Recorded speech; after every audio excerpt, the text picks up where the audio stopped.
Hare Krishna, welcome everyone to our Mahabharata character series. We'll begin with our prayers. Om Ajnanatimirandhasya Jnananjana Shalakaya Chakshurunmilitam Yena Tasmai Shri Gurave Namaha. Namo Om Vishnupadaya Krishna Prishtaya Bhutale Srimate Bhaktivedanta Swami Nitinamine. Namaste Saraswati Deve Gauravani Pracharine निर्विशेष शून्यवादी पाश्चात्य देश तारिणी जय श्री कृष्ण चैतन्य प्रभु नित्यानंद श्री अद्वैत गदाधार श्रीवासदि गौर भक्तवृंद हरे Krishna Krishna Krishna Hare Hare Hare Ram Ram Ram Hare Hare. Hare Krishna, welcome everyone. So we are discussing the character of Arjun, the third Pandava we are discussing now. So last time we discussed how Arjuna, he was uh, he won the he was showing his prowess in the martial exhibition, and how he was the one who started practicing even at the night. There was no bar for him. He was determined to become very successful archer. And we also saw that unfortunately Pandavas, they were put in Varnavarta Lakshagraha, and they were about to be burnt. Somehow they escaped. Bhima, he took all of them on his shoulders, carried them all the way. So many things happened on the way. We heard while discussing about Bhima. Then on the way they met few Brahmanas who suggested that you all please accept a spiritual master, and they accepted Dhaumya Rishi, who was also a very great Vaishnava, and he was there with them throughout their life. So we'll continue from there. So Arjuna and all the Pandavas, they reached the kingdom of Drupada, and in kingdom of Drupada, Draupadi's Swayamvar was arranged. So this was Arjuna's glorious moment, because he won the hand of Draupadi in this pastime. So many of the warriors, they had assembled, and the condition was anybody who could hit the eye of the fish which was kept in the ceiling while looking at the reflection, he will get the hand of Draupadi. And there was a huge bow which was kept, very heavy, huge bow. Many of the warriors could not even lift the bow. Few of them, they could lift, but they could not string the bow. And very few could even shoot the arrows. But none of them could hit the target. So seeing all this, Karna, although he was uninvited, he came forward to take part in this Swayamvar. Although it was unadvisable, because he was not a Kshatriya also, he was Sutaputra, he was known as Sutaputra. Although he was son of Kunti, but he was known as Sutaputra. Many versions are described actually what happened. So Madhavacharya, one of the great acharyas, he writes in his commentary, Mahabharata Tatparya Nirnay, and he tells that actually Karna was allowed to compete, but he missed the target. He came to the closest, but he missed. So we have to understand that when we hear the very common edition of Mahabharata, the critical edition, where it is said that, oh, actually Draupadi, she didn't allow Karna to take part. So we have to understand that we have to see and take into consideration many of the Acharya's commentaries. And Madhvacharya is a great Acharya, and there are many other authors, many other philosophers who have read these commentaries, and they have also come to the same conclusion. So according to from parampara point of view and from critical thinking point of view, we can accept, it is clear that Karna competed and he lost. But it is very much against the popular version, right? Because many times people want to propagate the controversies. So in the critical edition, in the common edition, we know that Draupadi said, "Oh, I'll not marry Karna even if he wins because he's a Suta." So this may look as casteism, but we should know that it was a Swayamvar ceremony. Swayamvar means the girl has all the rights to choose her husband. So her decision is the overriding factor. So we should not mix this with other factors. Many times people they portray this as, oh, Karna was put down because he was from a lower caste. No, because it was Draupadi's Swayamvar, she had all the rights. And according to the Vedic tradition also, Brahmana should marry a Brahman girl, Kshatriya should marry a Kshatriya girl because their natures they match. They have similar psychophysical nature, so it is there are more chances that they can, you know, live together happily, accepting and understanding each other. It was a refined science. That's why even in current times, uh, before getting married, people they consult astrological charts so that they can understand the natures of the personalities, the boy and the girl. So therefore, the because Draupadi she was a Kshatrani, she was a Kshatriya girl. So she was not so much interested in marrying a person from other caste. So Karna was really hurt. But the important thing is we have to understand it was his sheer arrogance that he thought that he would be allowed and he would be treated nicely. So he entered even without asking permission. What was the need for him to enter that arena? And we have discussed about this when we discussed Karna. The important thing is we should understand that by undergoing all that insult, Karna could have learned the way to behave properly, but instead of behaving properly, he became more and more angry. So many times, instead of correcting ourselves and learning lessons, we blame others. We blame others and we blame the situation. So we should understand every situation has the pros and cons, and we have to learn how to derive lessons. There is no perfect situation in this world because this world is designed in such a way that somewhere some problem will be there.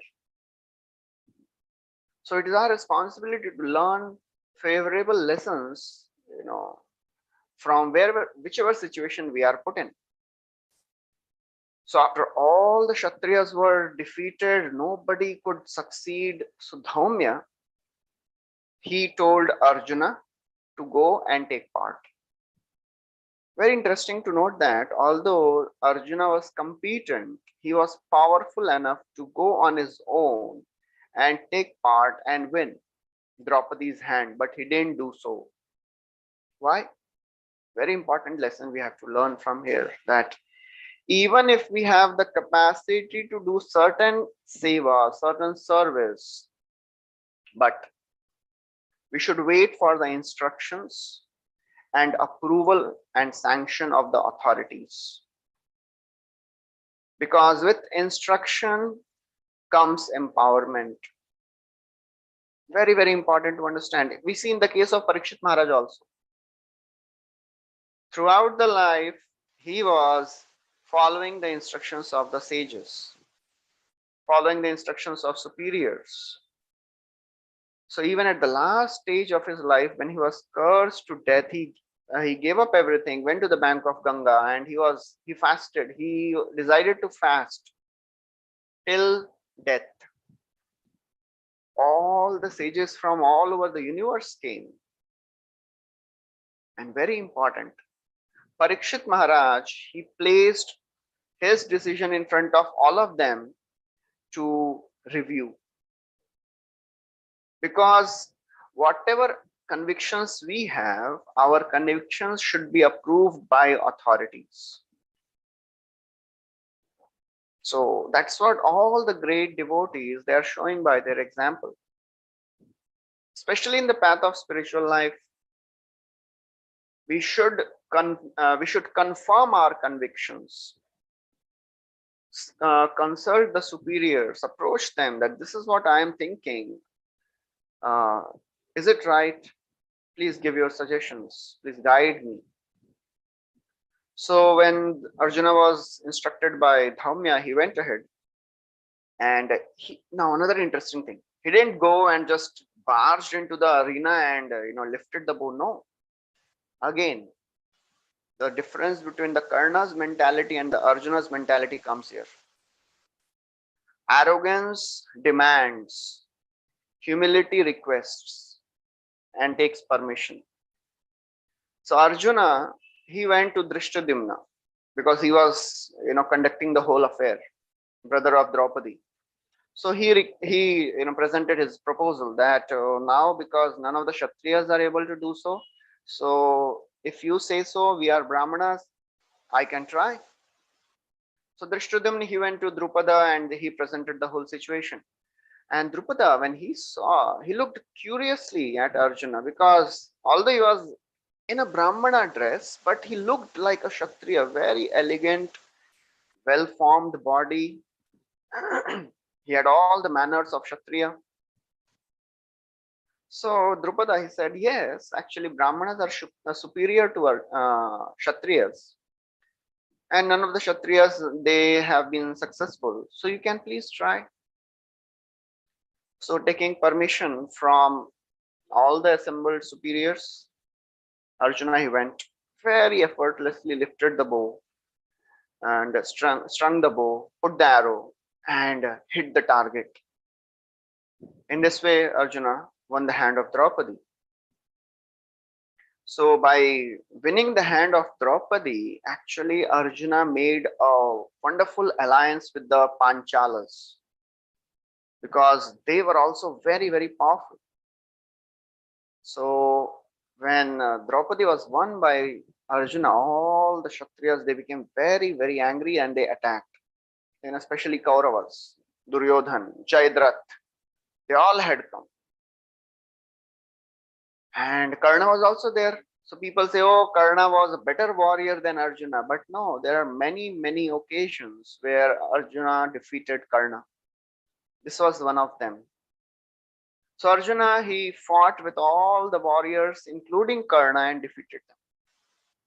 So seeing the power of Arjuna, Karna was surprised because he didn't expect a Brahmana to be so powerful.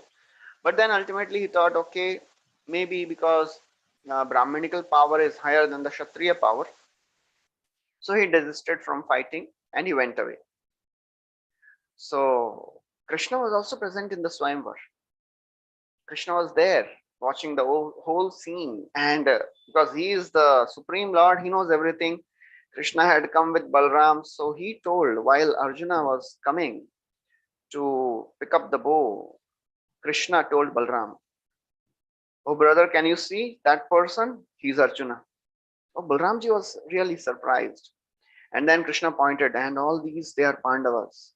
So Krishna knew all of them. So after Draupadi was won by Arjuna, Krishna went to Drupada and he informed Drupada everything. And interestingly, after Arjuna, he brought Draupadi back to his, hermitage, where Kunti was also there. As usual, every day when the Pandavas, they would get something, they would put in front of Kunti Maharani, and Kunti would say, oh, whatever you have got, please distribute among yourself. So this day she said the same thing. And ultimately, we have discussed in detail when we discussed about Draupadi. She was married to all the 5 Pandavas. So when Drupada heard this, he was really surprised and concerned. But then Krishna, he described the whole situation, and Drupada was very pacified. So after some time, staying in the palace of Drupada, after some time they decided to go back to the kingdom of Hastinapur, because after they ran from Varnavarth, everybody thought that Pandavas are dead. Now they have to go back because they are married now. So all of them went back to Hastinapura, and Dhritarashtra, he made a show of becoming happy, although he was most disturbed. All the citizens, they were actually lamenting. They were cursing the Kurus. They were cursing Dhritarashtra and even all the superiors, Bhishma, Drona, Kripa, because they knew that Pandavas, they were burnt by these Kauravas. So they were praying to Krishna, praying to God that if we have done any austerities and vows, please let Pandavas live. Because they also had heard some news that, oh, maybe Pandavas, they escaped from there. So they were praying. So all the citizens, when they came to know that, oh, Pandavas have returned, they were really delighted. Because the Pandavas, they had such wonderful character, such wonderful nature, virtuous, at the same time very powerful. So when virtue is displayed, it wins the hearts of people. When we deal with people nicely, people are not concerned about how much you have. You know, people are not concerned about how much you care, how much you know. They are concerned how much you care. You know. So therefore, people, when they saw such wonderful nature of Pandavas, they were so very delighted because Yudhishthir and Bhima and Arjuna, all Nakul Sahadev, they were having such wonderful relationship with all the citizens. Yeah. They won the heart of all the citizens. Duryodhan and all the other Kauravas, although they were very powerful also, but they had no sympathy for the citizens. The superior man thinks of virtue. Common man thinks of comfort. So because Duryodhan and all the allies, all the Kauravas, they were only thinking of how we can live happily, comfortably, and acquiring more and more kingdom. They didn't care about displaying virtue. So Dhritarashtra, now he understood. Bhishma, he went to Dhritarashtra and said, do you know what citizens are telling about us? Nobody believes the royal family now. You have to do something. So Dhritarashtra, he thought, okay, I have to do something now. So again, diplomatically, he divided the kingdom into such a way that half of the kingdom of Hastinapur, which was a barren land, it was given to Pandavas. And Yudhishthir, although he knew what Dhritarashtra was doing, but still, because he was such a humble, sincere, surrendered soul, always respectable to the authorities and superiors, he very nicely accepted everything. Along with Krishna, they went to this Khandava Prastha. It was a barren land. Nothing was growing there. Forest was there. Apart from that, it was a barren land. So Krishna, he went, and along with Pandavas, he laid the foundation stone there. And Krishna is the Supreme Lord. So he summoned Indra. In Mahabharata, we see many times that many gods are mentioned: Indra, Chandra, and all the other powerful devatas, Agni, Varuna. But Krishna is mentioned as a Supreme Lord. Actually, it does not come often, because the Mahabharata deals with Dharma, Artha, Kama, Moksha more, not directly about devotional principles. So supremacy of Krishna is not mentioned so much, but it is there. It is mentioned, just like here we can see Indra is called up by Krishna, and he came and he asked, oh my Lord, what can I do for you? So Krishna, he said that you shower celestial nectar here so that the land can become fertile. And Indra did so. The whole land, which was completely barren, transformed into a very, very fertile land. Then Krishna called Vishwakarma, the celestial architect. And he told that you build a very beautiful palatial city for Pandavas. At this time, this Maya Sabha was not built, the place where Duryodhan fell down thinking that, oh, there is a water, but it was not water. That was made by Mayadana. Apart from that, the entire city was built by Vishwakarma.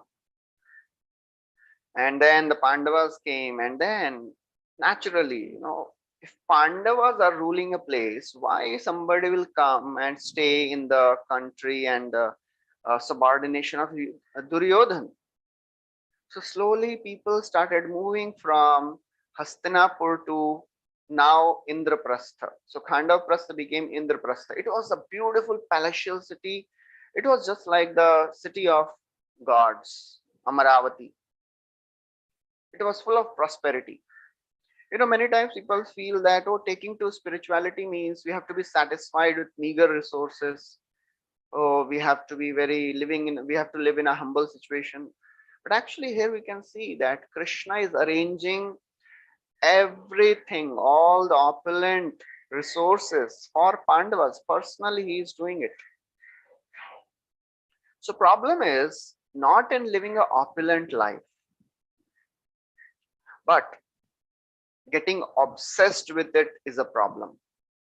For if somebody gets obsessed with a very opulent and wealthy lifestyle and forgets the goal of life, that is what is an obstacle in spiritual life. That's why Kunti Maharani in her prayer she tells, Namo kinchana vittaya nivritta gunavrittaye atma ramaya shantaya kaivalya pataye namah. So she's telling, Namo akinchana vittaya, you are the property of the impoverished. Does that mean only beggars and poor people can worship Krishna?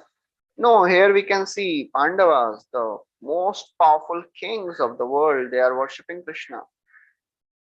So then what does it mean, Akinchana?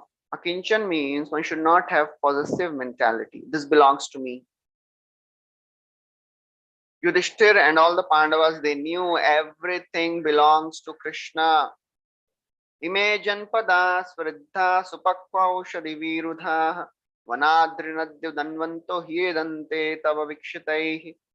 So Kunti Maharani in her prayer, she is telling, oh Krishna, whatever opulence, whatever prosperity we have here, Tvat padair ankita bhati swalakshana vilakshitai. It is only because you are there.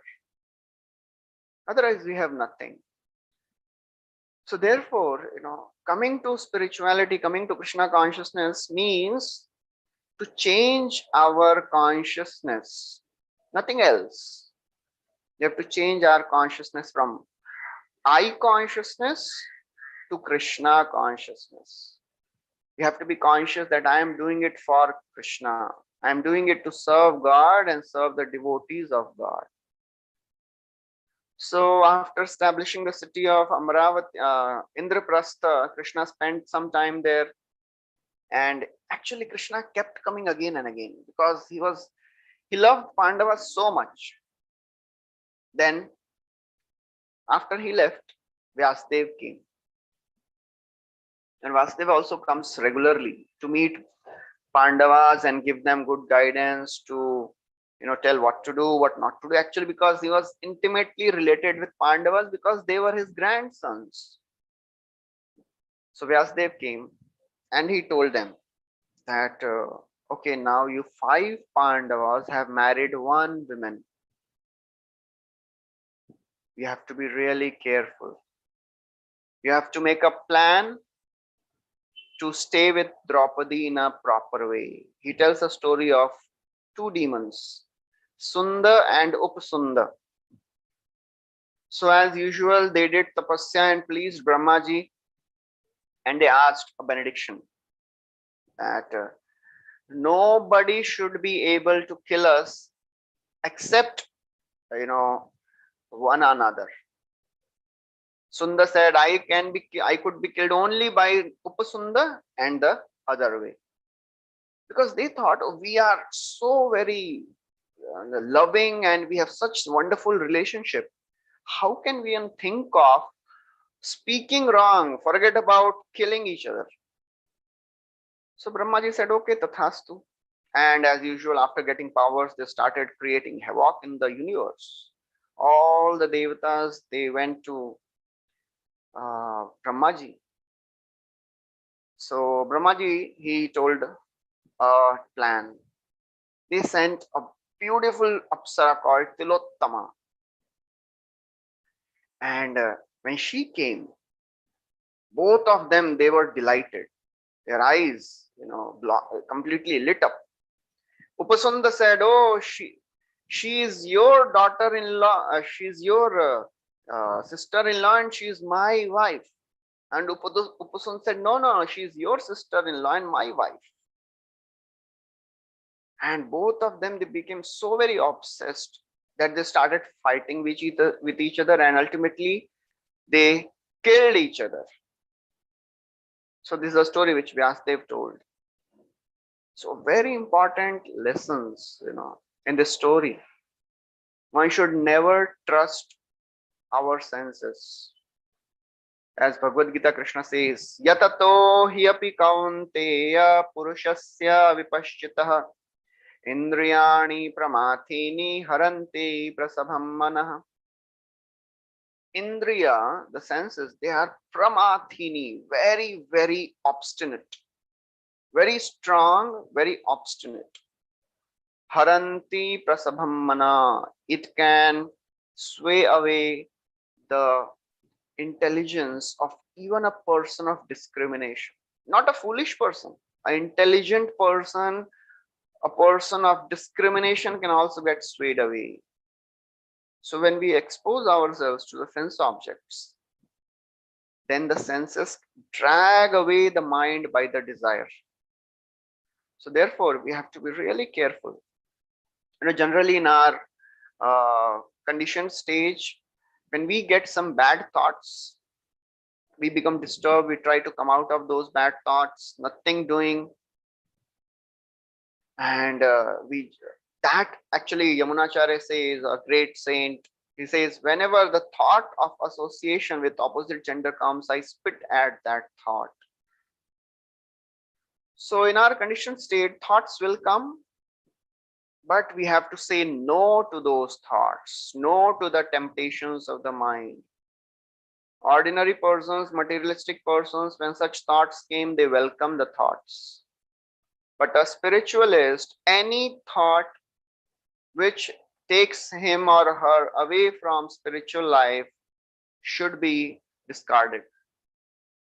Tani sarvani sanyamya yukta asita matparah. Therefore, Krishna is saying, therefore, O Arjuna, control your senses.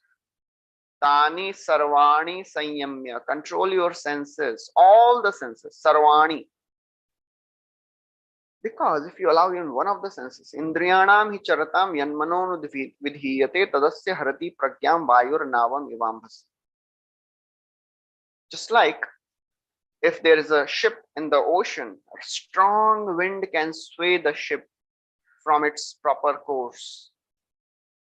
Indriyas, the senses, they can be swayed away by the winds of desires. So Vyasadeva told them, be very, very careful. Don't expect, don't think that, oh, nothing will happen. We are living together. We are very good brothers. We have loving relationship. No. He said, you have to be extremely careful. And he said, I'll tell you a plan. If one of you is with Draupadi, other should not come. And if somebody transgresses this law, this rule, then he will have to go to forest for 1 year, 1 year exile. So this may look very extreme, right? Because as family members, one may enter other's room, but we have to understand the situation is extraordinary. In generally in the past, one husband had many wives. It was possible. It was known. But 5 husbands, 1 wife, it was very uncommon, rare. So the situation was extraordinary, so it required extraordinary measures. So he said, you all may have good intentions, but good intentions should not be justification for neglecting proper precautions. You know. So he said, you have to be really careful. It's just like a soldier. If he has to fight with the enemies, so he can't be neglectful, because there may be many landmines. He has to be really careful. Similarly, when we are dealing with our friends, with our devotees, with like-minded people, we have to be really careful. We have to avoid any potential sources of conflict. That is very important. And it is good to identify the potential sources of conflict in advance and make proper rules so that we can prevent those situations, proper measures. Otherwise, if we don't do so, when the problems come, we will not be able to handle, and we will aggravate the problems by behaving in a wrong way. So relationships are very, very, very valuable, and we have to preserve it. It's just like if you buy a very costly gadget, there is an insurance. It needs to be insured. So the practical measure has to be taken for a gadget. Similarly, to protect a very, very precious and valuable relationship, we have to take precautions. We should not take things for granted. Oh, this will not happen to us. We are there together since ages. We can't become complacent. We can't become negligent. And then we can expect that the relationships will go ahead in the long run. But because of this, Arjuna had to pay a very heavy price. One day, Yudhishthir Maharaj, he was with Draupadi in his chambers, and a Brahmana came shouting, yelling, "Oh, my sacrificial paraphernalia has been stolen by a thief. Please help me. Please do something. Please bring it back." So unfortunately, Yudhishthir was inside his chamber, and other Pandavas, they were doing some other things. Arjuna was the only person present. So he heard the whole situation, and he decided to help him. But the problem was, the weapons of Arjuna was in the chamber where Yudhishthir was with Draupadi. So now he was thinking what to do. He thought, if I enter the chamber, I'll have to go to exile for 1 year. But if I do my duty, I will protect the fame of Yudhishthir Maharaj. And if I don't do my duty and avoid going to exile, then the fame of Yudhishthir Maharaj will be ruined. People will laugh and make fun of him. Oh, he is not able to protect the paraphernalia of a Brahmana. What kind of king he is? So thinking all this, Arjuna, he entered the chamber. Very interesting. Seeing the life, this decision of Yudhishthira, Arjuna, it shows the integrity and the morality and the willingness to go through any of the situations to follow dharma. So we should be ready to make sacrifices, and we should be ready to go through tribulations to protect the fame and reputation of our parampara. What type of sacrifices we should make? What type of sacrifices we can make? Actually, we have to make sacrifices of our unnecessary desires. Unnecessary desires to, enjoy material things. Unnecessary desires of proving ourselves better than others. Unnecessary desires of becoming known even in the devotee community as, oh, this person is such a wonderful devotee. The desires, these are very, very dangerous desires. We have to learn to sacrifice these desires. And the sacrifice, the pain of following the four regulative principles, chanting regularly, sacrificing our time and energy to chant regularly this Hare Krishna mantra with all our attention, all our focus. That is the sacrifice which we can do. Because if we set high standards of devotion in our own life, then we can increase the fame and reputation of Srila Prabhupada and our parampara. That is what we can practically do in our lives.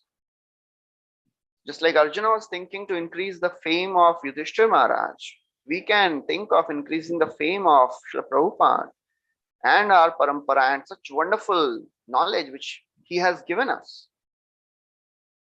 Sacrificing our time to study scriptures, Bhagavad Gita, Srimad Bhagavatam, sacrificing our time for serving devotees. That is the sacrifice which we have to take. Tapo divyam putraka yena sattvam shuddhyed yasmad brahmo sakhyam tonantam. As Rishabdev is telling to his sons, tapasya. The real tapasya is to give respect to others. Amanina manadena. That is a real tapasya. That is a sacrifice. Sacrificing our ego, most difficult. So thinking all this, Arjuna entered the chambers and Yudhishthira, he smiled. He looked at Arjuna and smiled and asked what happened. He didn't even feel insulted and offended. He just smiled. What happened to Arjuna? Arjuna explained the whole situation and Yudhishthira was so very happy that Arjuna is ready to go through all the problems and tribulations to protect Brahmana. So Arjuna, he took the weapons and ran behind the thief and he caught him and brought the sacrificial paraphernalia, gave back to Brahmana. He was so very happy, gave all his blessings and departed. Now Arjuna, he could have just went on with his routine life without even mentioning to Yudhishthira Maharaj anything. But that is Arjuna. Arjuna went back and he told Yudhishthira that please give me permission. I want to go to forest for 1 year. Please give your blessings. Yudhishthira was shocked. He was surprised. He said, no, you don't have to go to forest. Actually, the rule is when an elder brother enters the younger brother room when he is with his wife Draupadi, then it is a transgression. It is an intrusion in the privacy. But younger brother is like a son.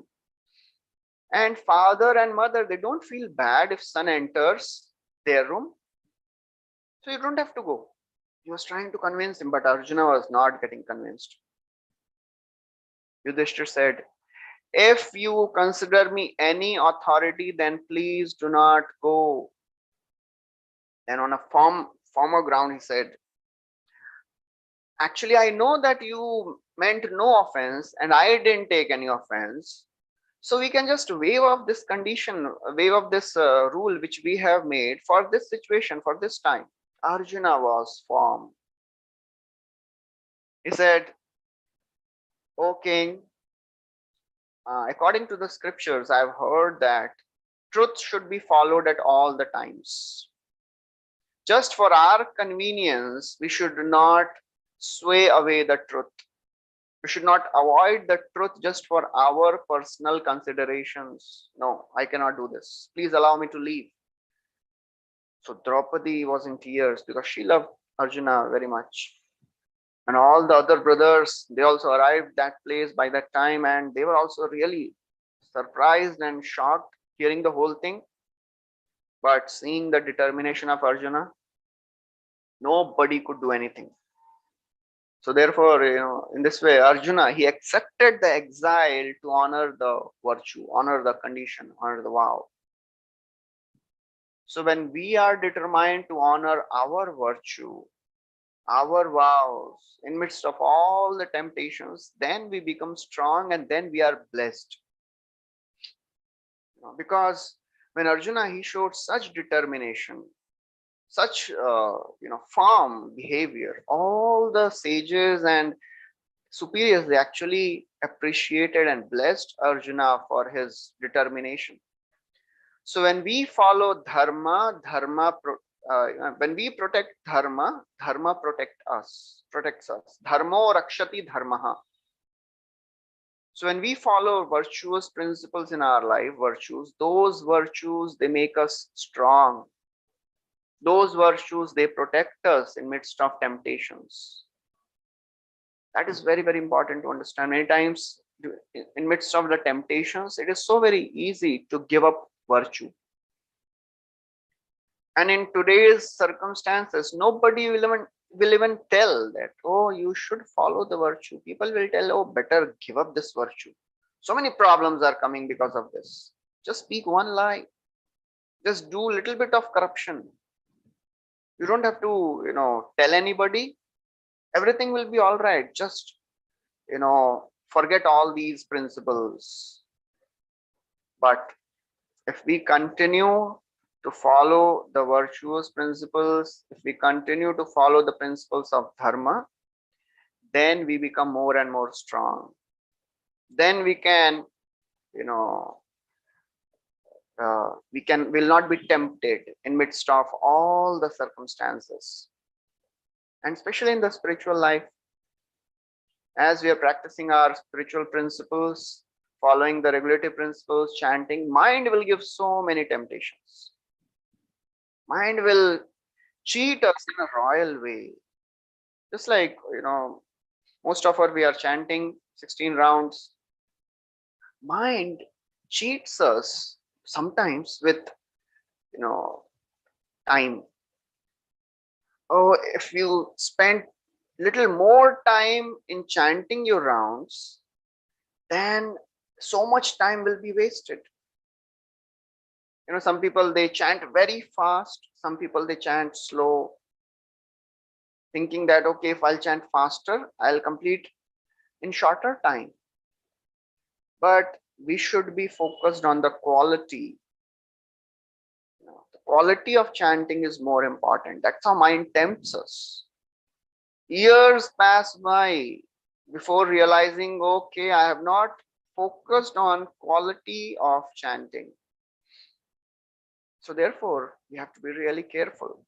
And when we focus on the virtues, the qualities, then we'll become strong. So Arjuna, he left, and some of the Brahmanas and some elder people, they also left with Arjuna because they were really amazed and inspired. And they were thinking, oh, better we should take some association of this great person. So Arjuna thought, anyways, I am going, so better go to pilgrimage places. So I'll increase my dharmic knowledge and I'll increase my piety also. So he went, and he had a plan of going to the Himalayas. And wherever he would go, he would meet sages, he would learn from them, he would give them some charity, and then he would depart. So he was thinking, I'll go first to Himalayas, and then from there I'll go to eastern region, then to the southern, and then ultimately I'll go to Hastinapur through Prabhas. I'll meet Krishna also on the way. So that's what he decided, and he embarked on a pilgrimage towards Himalayas. So one day, as he was on the bank of Ganga, he was sitting and meditating. He felt some mystical force dragging him, and he was completely surprised and confused because nobody was seen. And he tried to resist, but he could not. It was very strong force, and it was so strong that actually he became unconscious. After some time, he came back to consciousness to find himself in the midst of a very, very opulent palace. Suddenly, he saw a beautiful, heavenly, celestial lady coming in. She was smiling. So looking at her, Arjuna could understand, oh, she is the lady who brought me here, it seems. She abducted me. Probably, he thought maybe she's attracted. So with this lady, when she came near, Arjuna asked him, oh lady, certainly you have acted very boldly, but may I know who are you? So this lady, she smiled in a coquettish way and said, "Actually, I am Naga princess. My name is Ulupi." And being a Naga princess, Naga, she was the princess of the serpent. She was having some mystical powers. Although Arjuna was a very powerful warrior and she was a lady, but still she could manage to drag him to her place. And she told that actually I was also bathing in Ganga and I saw you and my mind is attracted. Seeing your handsome features and I have heard about you so much, so I could not resist. So that's why I brought you here. And please accept me, please marry me. Again, Arjuna, he becomes very grave. You know. So we see in the life of Arjuna, many temptations came. In the future, Urvashi also, she would come and again, wonderful thing happened that time. We'll discuss in future. So Arjuna became grave and said, actually, I have taken a vow of celibacy for 1 year because I am atoning for a mistake and I cannot marry you. Actually, Arjuna knew that this lady, because she is a very mystical lady and she must have known this, purpose of mine, but still she is behaving in this way. There must be some reason behind it. So Ulupi, she said, she thought deeply and she said, yes, I know it's true that you are on a vow of celibacy and you are atoning your mistake, but you should understand the exile is only from Draupadi. She knew the whole thing. She said, you are meant to abstain from her for 1 year. And that doesn't mean that you cannot consort with any other women. On top of that, you are a Kshatriya. Kshatriya should not refuse if a woman approaches him. And then she said, if you don't accept me, I'll starve to death. I cannot live without. So she was really, attached to Arjuna. And she was pleading with him again and again. So ultimately, Arjuna, seeing her condition, he said, okay, I'll accept you. So Arjuna, he decided to marry her. And Ulupi, she created celestial garlands and they married. Arjuna stayed with Ulupi for some time and then he gave her a child and then he departed. Ulupi, she gave him a benediction, Arjuna benediction, that nobody will be able to defeat you in water. And this came to his, help in the future war. He used it, whatever benedictions Arjuna got, he used it in service of Krishna. So if we get some material benedictions or some prosperity, it should be used in Krishna's service. That is what Pandavas are teaching. That's what Arjuna is teaching through his activities. That is called Yukta Vairagya. Utilizing everything in service of Krishna. So then after that, she brought Arjuna back to the place from where she had abducted him. So it is very important to understand all this may look a lusty affair. Oh, Ulupi was attracted towards Arjuna and Arjuna, he married her and he didn't follow his rules and regulations. But actually we should understand, Arjuna was always considering dharmic principles. As Krishna says in Bhagavad Gita, dharma aviruddha bhuteshu kamosmi bhartarshabha. In scriptures, in Vedic life, kama is not rejected, it has to be regulated. So throughout their life, Pandavas were living a life of dharma. That's what actually Krishna tells. In Sabha Parva, he's telling about tree of religion and tree of irreligion. So there he says, Yudhishthir, he is a tree of religion. Dharma mayo Yudhishthiro, dharma mayo mahadruma. Skandha Arjuna, Bhima, Skanda Bhima. So Bhima is the trunk and Arjuna is the branches. So Nakul and Sadev are the fruits and the leaves, and Krishna is the root of this tree. So whatever Pandavas they are doing in their life, they always have dharmic principles under consideration. As soon as Ulupi brought Arjuna back and he saw, okay, now I have come in midst of the sages, immediately he started performing his sacrifices. He was not thinking about, oh, how I was enjoying and now I am again in this situation. No. Arjuna had the self-control to immediately start his dharmic rituals as soon as he was situated in his normal condition. So while practicing our spiritual life, it is very important to understand that we are having our family life, our social life, our occupation, and so many things may keep coming up. Our basic spiritual practices should never be compromised.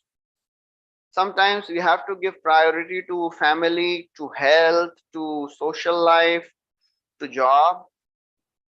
But as soon as things are normal, we have to think of increasing our spiritual practices. That's what Arjuna is showing. As soon as he was back, he started doing sacrifices to please Krishna. And then after spending some time there, he went to the eastern region. In the eastern region, there was a ruler, Chitravahan, and he had a beautiful daughter called Chitrangada. So as soon as Chitrangada, she saw Arjuna, she was attracted to Arjuna, and Arjuna was also attracted to Chitrangada. So Chitravahan, he was also very happy because who will not marry his daughter with Arjuna? But Chitravahan, he had some reservations. He said, actually, in the past, our dynasty was about to vanish. We had no progeny. So we worshipped Lord Shiva. Lord Shiva appeared and he said that, okay, you will have a progeny, but you will have only one child. And that child is this daughter, Chitrangada.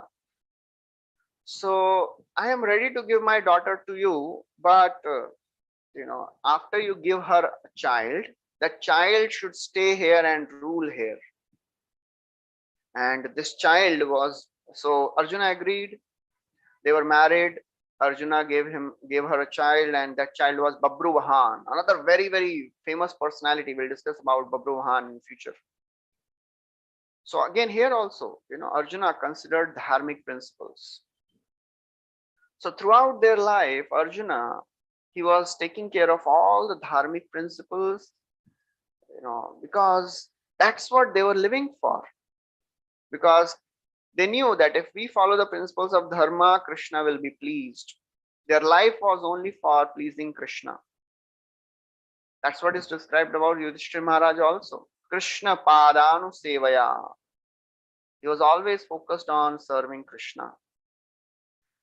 So this is how Arjuna continued his journey, and then he went to the southern direction, and there another very wonderful incident is going to happen.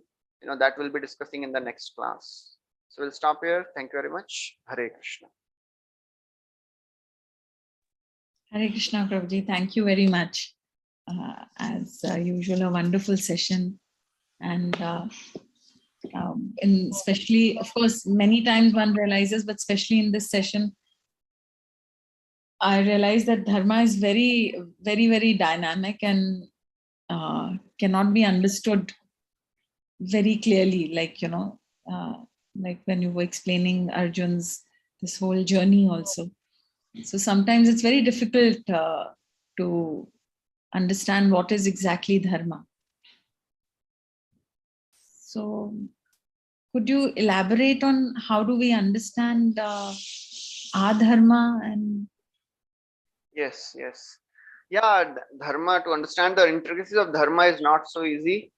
And that's why it is said, dharmasya tattvam nihitam guhaya. The intricacies of dharma are very, very difficult to understand. Therefore, what we should do? Mahajano yenagata sapantha. Whenever there is any confusion, we have three lifelines available: Guru, Sadhu, and Shastra. So these are the three things we should be, holding on to. Not one, all the three: Guru, Sadhu, and Shastra. We should be regularly in touch with these three principles of spirituality: the devotees, the scriptures, and spiritual master. Because if we are just reading the scriptures, we will not be able to understand them. So we have to take shelter of the Guru and the Sadhus. Many times dealing with the Sadhus, we may get confused seeing their behavior. Then we have to take shelter of the scriptures and the spiritual master to understand. Many times dealing with the spiritual master also creates some reservations and apprehensions of how should I follow this instruction of my Guru. Again, you have to take shelter of sadhus and the scriptures. So therefore, this is the golden triangle in the life of a devotee. And to understand in any situation, what is our dharma? I'm getting confused. How to act in this way? Just approach these three personalities, and it is very easy that, by the mercy of Srila Prabhupada, we have so many serious and sincere advanced Vaishnavas, advanced devotees who are practicing since years. And it is said that if somebody does not get a chance to hear about Krishna, is unfortunate. If somebody gets a chance to hear from the spiritual master, he is fortunate.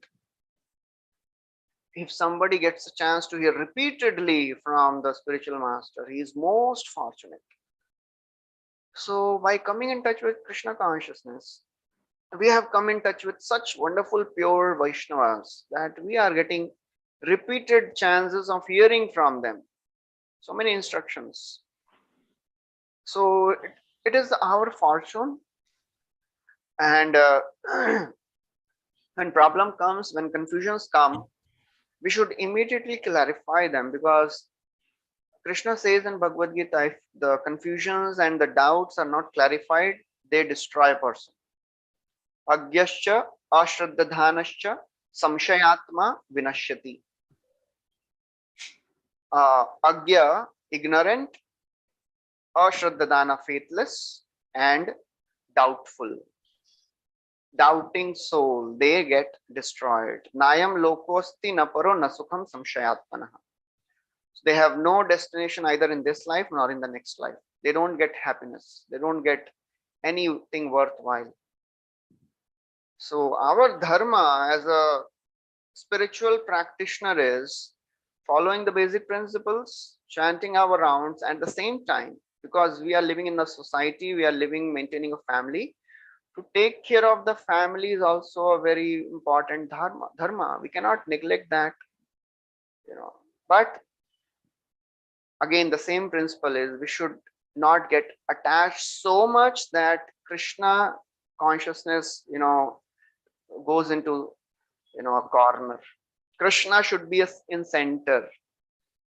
So for that, regular association of the devotees is recommended.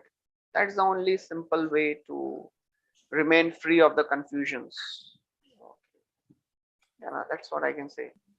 Thank you, Prabhuji. So basically, if we are in touch with the Guru, Sadhu, and Shastra, so at the right time, the right intelligence will come. And if it doesn't, then we take shelter of them at that point of time again.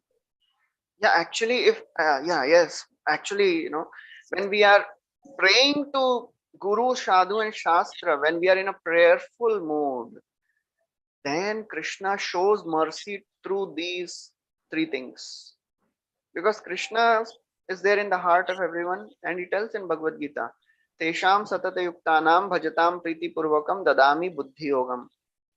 So when Krishna really sees that, okay, this person is sincere enough and he wants to advance and he is approaching sincerely, then Krishna gives the intelligence to understand the instruction given by Guru, Sadhu, and Shastra.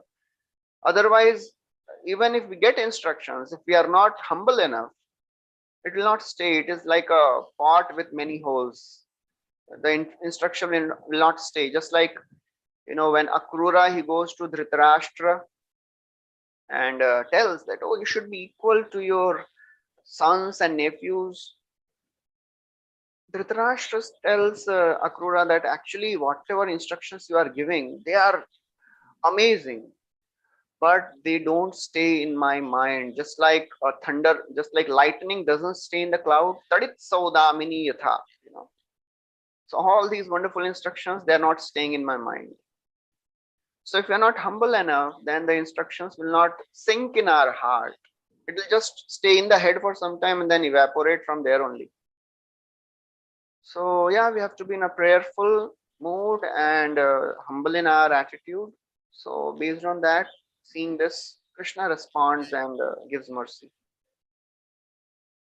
Also, Prabhuji, there was one more small little, question. So in the beginning only you said that opulence is not a problem, but obsession for the opulence is a problem. And also Krishna is the source of all opulence. So how come then a devotee who's continuously in touch with Krishna and he is following this, that he's not obsessed by the energies of Krishna, but he is kind of, the obsession is Krishna himself. So how come most of the time all these opulences do not come along in a devotee's life? Okay. Yeah, very common and known and famous question. The devotees of Lord Shiva, they are so very rich and opulent. Lord Shiva is himself very poor. He lives in a very meager condition, not even having any home for himself, although he is a husband of Durga. And the devotees of Vishnu is himself so opulent, and devotees many times they live in a very poverty stricken situation.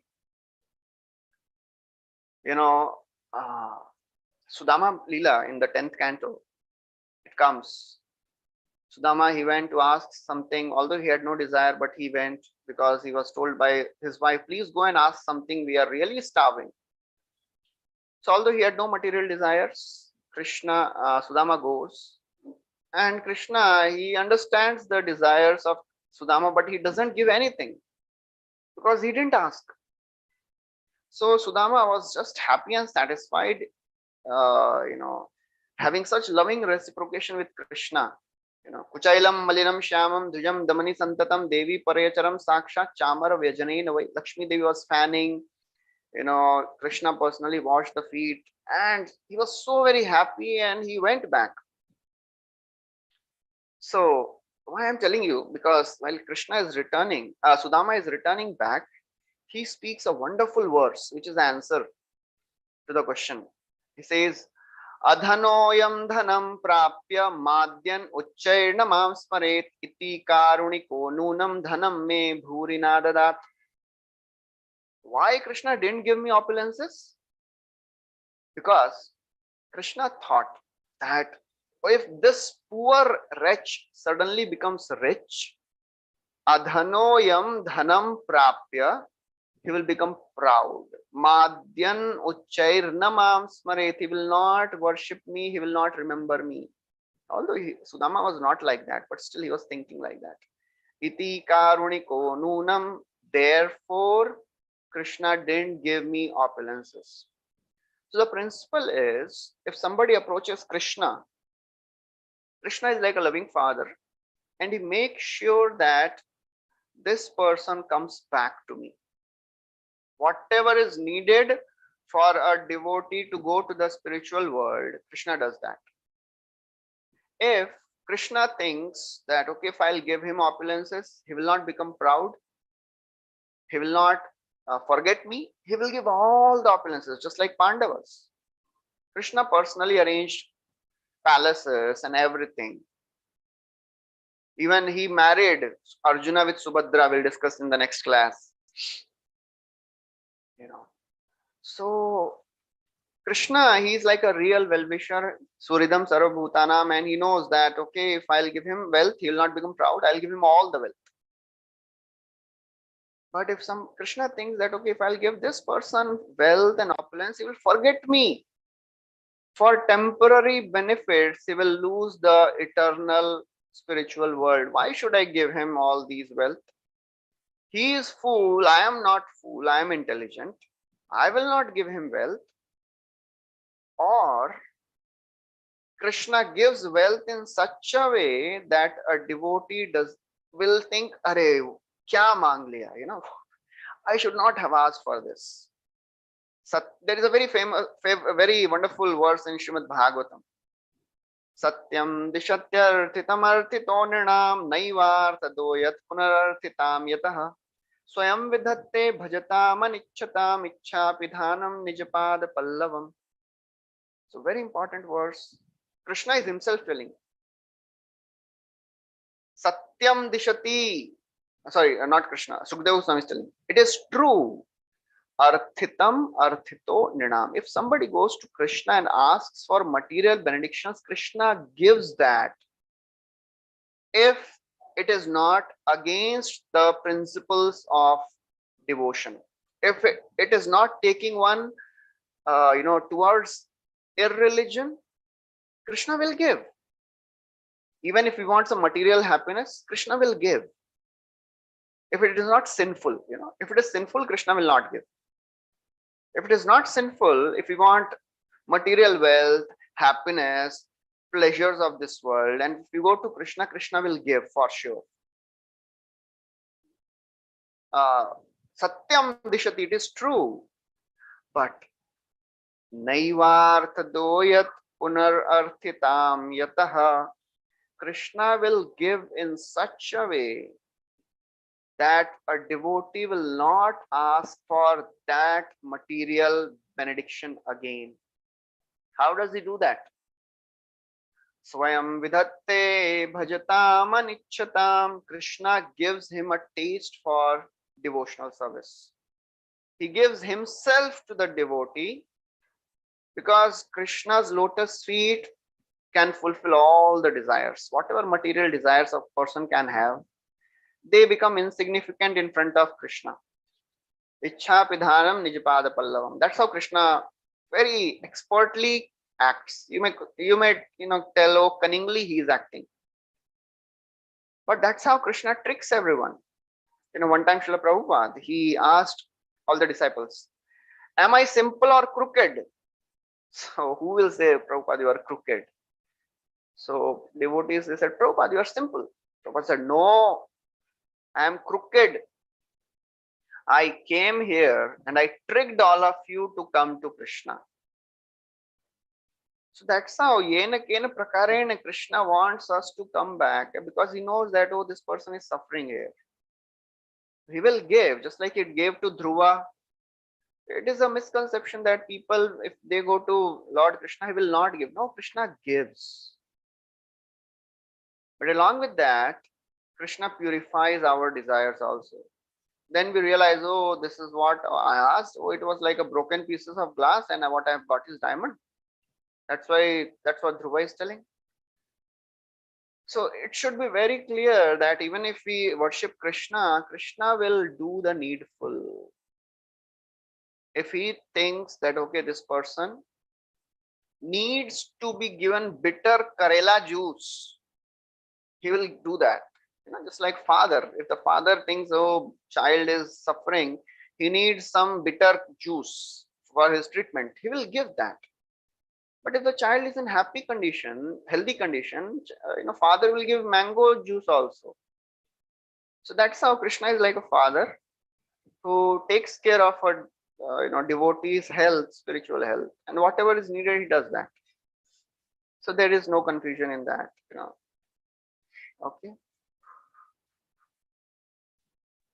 Thank you very much, Prabhuji. Very much. Thank you very much. Hare Krishna. Okay, thank you. Hare Krishna.